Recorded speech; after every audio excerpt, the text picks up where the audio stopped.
Hello friends, हम आज पढ़ेंगे मैग्नेटिक इफेक्ट ऑफ करंट। इसमें हम पहले जानेंगे परमानेंट और टेम्परेरी मैग्नेट्स के बारे में।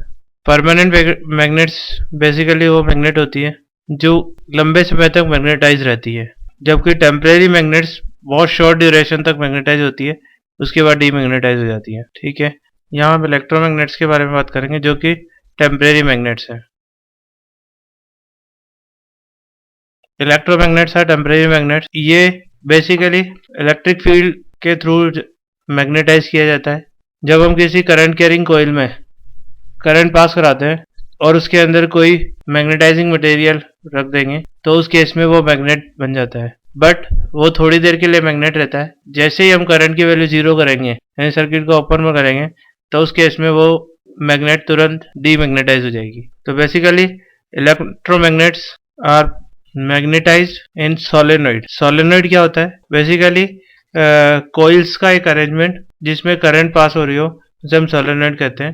लास्ट लेक्चर में हमने इसके बारे में डिटेल्स में पढ़ा था। ये मैग्नेटिक इफेक्ट ऑफ करंट के प्रिंसिपल पे वर्क करता है। इसमें हम बेसिकली एक सोलेनोइड बनाते हैं।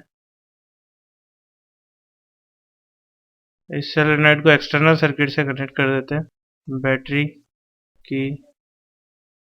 This is the cell. यहाँ पर हम मैग्नेटिक मटेरियल रख देते हैं जिसे मैग्नेटाइज किया जाना है।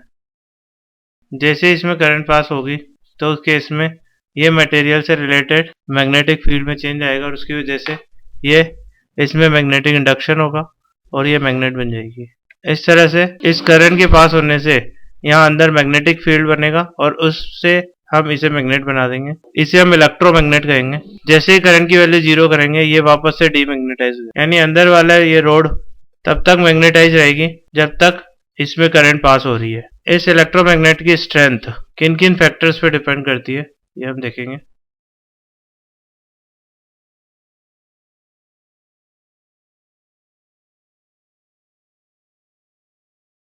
फर्स्ट फैक्टर है number of turns in the coil.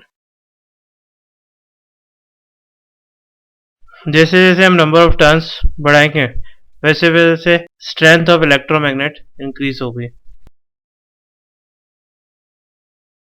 Second factor है current flowing in the coil.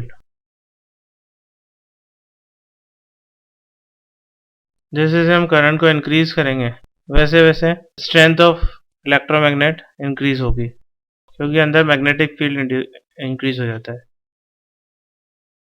Third factor है the length of air between its poles.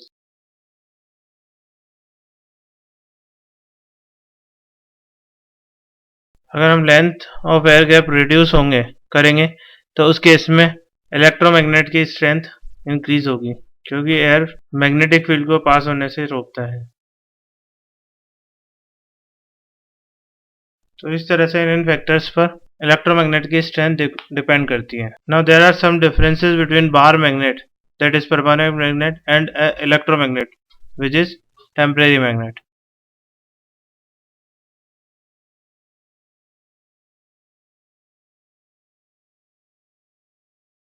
First difference is bar magnet is permanent magnet,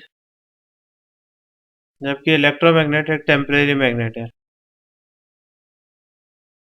जब तक current है तब तक electromagnet बनी रहेगी और जैसे ही करंट की वैल्यू जीरो करेंगे वैसे ही इसका मैग्नेटिज्म डिसअपियर हो जाएगा।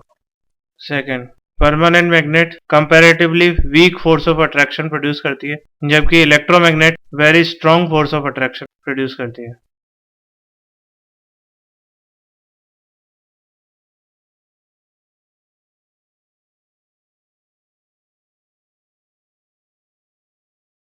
थर्ड पॉइंट है strength of permanent magnet can not be change, जबकि इलेक्ट्रोमैग्नेट के हम नंबर ऑफ टर्न्स चेंज करके या करंट की वैल्यू चेंज करके इलेक्ट्रोमैग्नेट की स्ट्रेंथ को चेंज कर सकते हैं।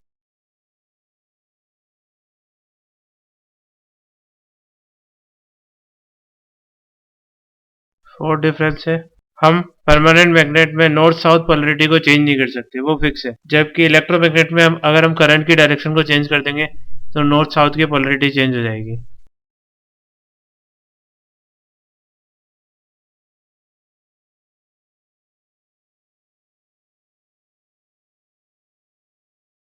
So these are the basic differences between bar magnet and electromagnet. या ये हो गए permanent magnet और and temporary magnet.